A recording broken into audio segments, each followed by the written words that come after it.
Welcome back to Crux Stationalis, your daily companion on the Roman Station Church pilgrimage. I'm Jacob Stein, your host, and today is the Monday of the first week of Lent, and our Roman Station Church journey brings us to San Pietro in Vincoli, or St. Peter in Chains. This basilica, though quieter than some of Rome's grander churches, holds one of the most moving relics of the Christian faith, the chains that bound St. Peter himself. Today, as we continue our Lenten pilgrimage, we'll reflect on the significance of these sacred chains and the stunning art that surrounds them.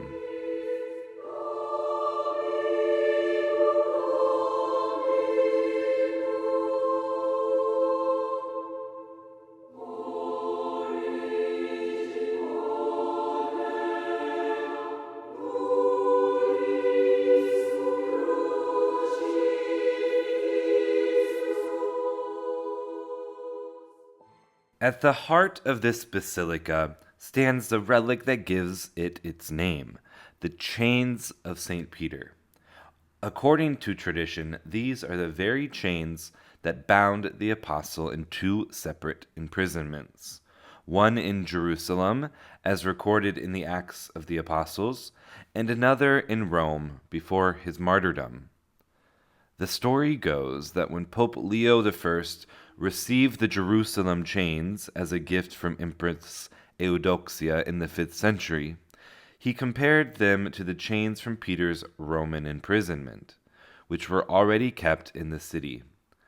Miraculously, the two chains fused together, as if testifying to the unity of Peter's sufferings and his mission as Pope.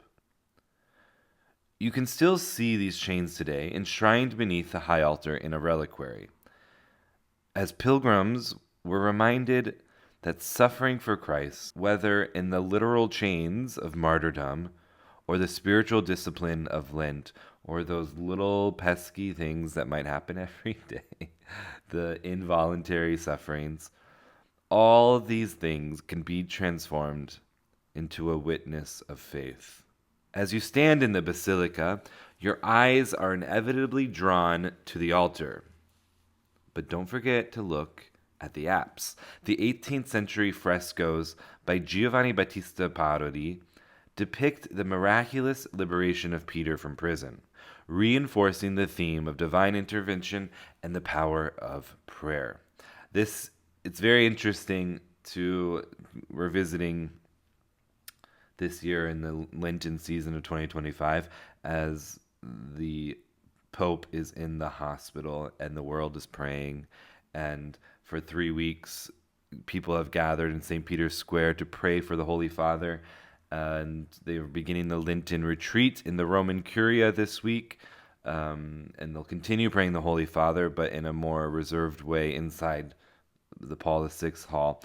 But if the Pope is improving, it's another example of the power of prayer of the Church.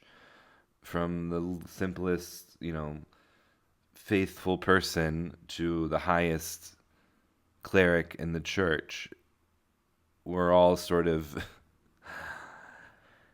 equal and powerful in our prayer when we allow ourselves to be, when we're disposed to be, which is the whole key to spiritual life. Back to the church. Perhaps the most famous artistic treasure isn't in the sanctuary here at San Pietro in Vincoli, but it's to the right of the nave, Michelangelo's Moses. This statue was commissioned for the tomb of Pope Julius II, and it was intended to be part of a much grander mausoleum. But Rome, political conflicts, and the demands of other projects left Michelangelo's vision incomplete. But it's a breathtaking statue. And in fact, it was described to me once that Michelangelo was sort of perturbed with Julius II, and he had the statue carved, and in a sort of strong move, usually what would happen if you wanted to make a change to a statue, you would, for example, detach the head from the body of the statue and turn the face that way. But Michelangelo didn't do that. You'll see that there's no destruction to the statue, but he wanted to sort of turn the face of Moses to, who knows the motives behind it fully. There was a bit of tension between Julius II and Michelangelo. And so in this sort of like gesture move of the statue, he didn't detach the head. Instead, he just carved the face again in the side of the statue, and he even left a little self-portrait in what is now the right cheek of Moses, so facing towards the viewer if you're looking straight on at the statue. But that's just the genius behind Michelangelo. If ever you thought there was a technique for doing something, Michelangelo sort of turned that on its head. Moses, seated with the stone tablets of the law, is rendered with such power and intensity that, according to legend, Michelangelo struck the statue's knee and commanded it to speak. He thought it was living.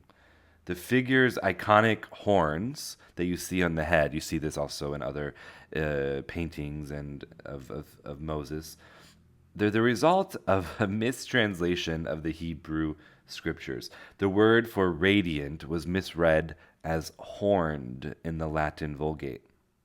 But no matter what, Moses here is more than a mere historical figure.